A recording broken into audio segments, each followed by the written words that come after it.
Hi mga ka-abroad, Yaya Jean here, your host for today, at welcome sa Your Abroad Helper.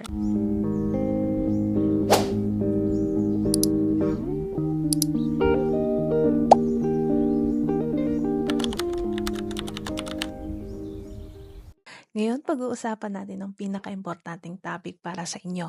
Paano mag-apply bilang domestic helper dito sa Singapore ngayong taong 2025.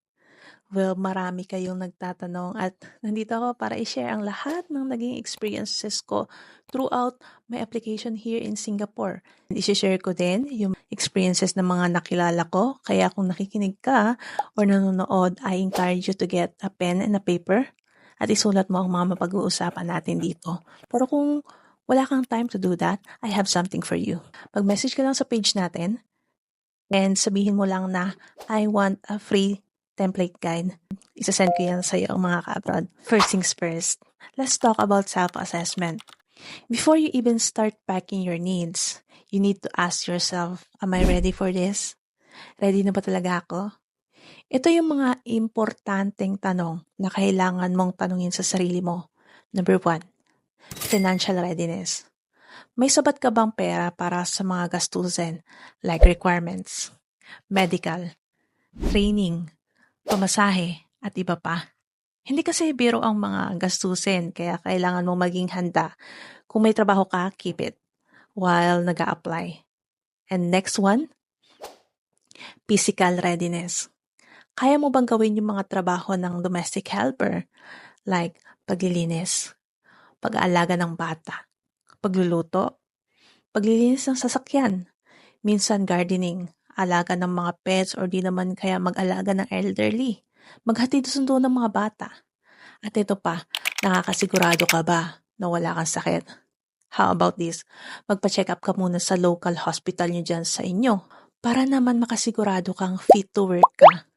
Kasi alam mo ito yung nangyayari. Minsan yung iba, sabak lang ng sabak sa agency at di naman alam na may sakit pala. Yes, hindi ka pwedeng makaalis kung may sakit ka. Like for example, may TB ka, may HIV ka, or di naman kaya buntis ka while applying. At ang susunod, emotional readiness. Malalayo ka sa pamilya mo na lagi mong kasama ka abroad. Asawa, jowa, anak, at mga jamming nyo ng mga barkada mo. Iba din ang kultura dito at syempre, challenging ang trabaho kaya kailangan matibay ang loob mo. Homesickness. Nako, marami ang umuwi at di tinatapos ang kontrata dahil dyan. Kesyo, miss na nilang anak nila, di magandang trato ng amo sa kanila, at iba-iba pang reason. Ang ending, nasasayang ang effort nung nag-a-apply pa lang sila.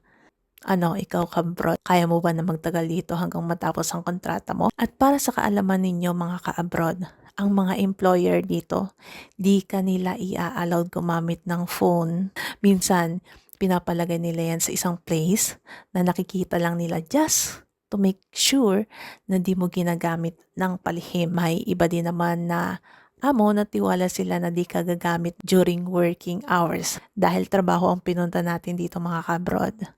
Iwasan natin ang gumamit ng phone. Magpa-impress tayo sa amo natin na alam niyo, ipakita niyo na kaya nila tayong pagkatiwalaan. Meron din namang mga amo na kailangan mong gumamit ng phone. At ang panghuli, role clarity. Dapat alam mo ang magiging trabaho mo ka-abroad. Dito sa Singapore, all around tayo dito. Sa ibang bansa, like ibang country, may kanya-kanya silang trabaho. Dito matatagtad ang katawan mo kasi all around lahat. Trabaho mo, luto, alaga ng bata, alaga ng matanda, linis, ano pa yan, pamamalengke, paghatid ng mga bata.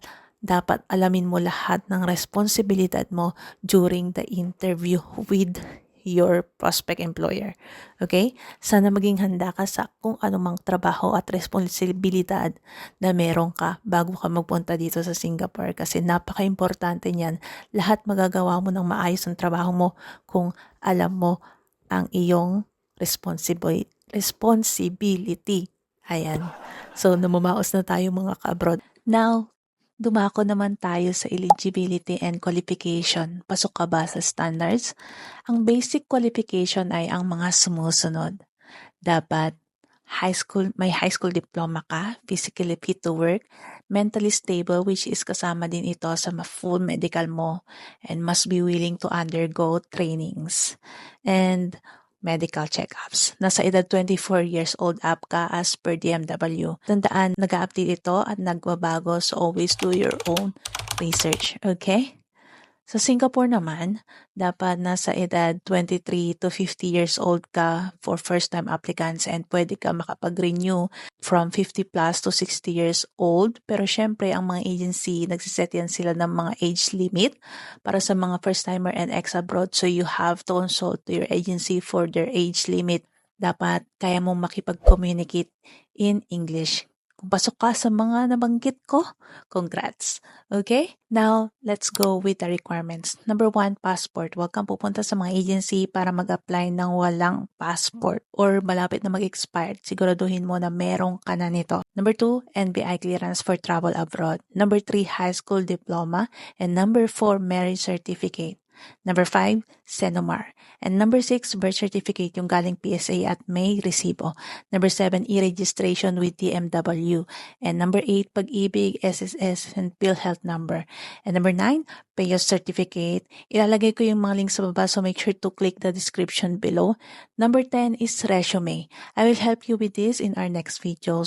Idagdag nyo na din yung mga photos nyo, mga ka-abroad, and make sure na wala kayong makeup at hindi makapal, like 1x1, 2x2, passport size, at saka full body pictures with white background. Ang panghuli is ang tanan! Pamasahe, syempre. Kailangan nyo ng pera. Ngayon, tapos na tayo sa self-assessment, eligibility, and requirements. Let's go with recruitment agency. This is crucial step mga ka-abroad. Kailangan nyo ng todo ingat dito kasi hindi basta-basta, alam nyo yun, pwedeng mapunta kayo sa mga agency na mataas ang salary deduction at may mga bad review. So, meron akong in-upload na tutorial kung paano kayo makahanap ng mga agency. So, make sure to watch this video. Paano kayo makakahanap ng agency? Always choose the MW accredited agency kasi sila yung tutulong sa iyo sa lahat ng process from finding employer, trainings, and orientations and until you come here to Singapore. Okay? So, tandaan na kapag may nag-offer sa'yo ng trabaho na too good to be true, or alam niyo yun, magbabayad kayo para kuno ma-line up kayo, scam yan. Always verify and check. Now, next is medical. As advised a while ago, kailangan mo magpa-medical just to be sure na wala kang sakit. But for your information, bago ka tanggapin ng mga agency at hanapan ng amo, kailangan nyo munang magpa-medical. Now, let's move to the test na.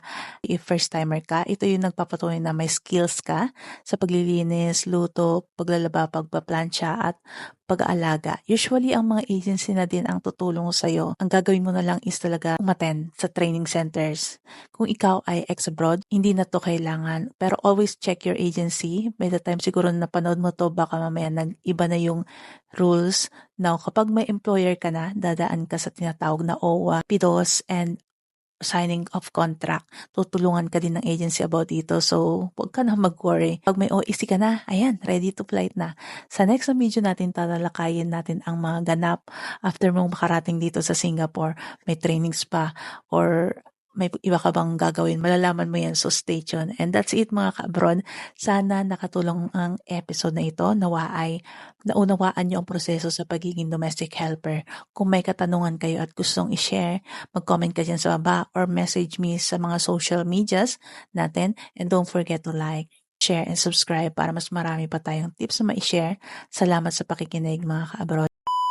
Bye! Anong oras na? It's already 11:49.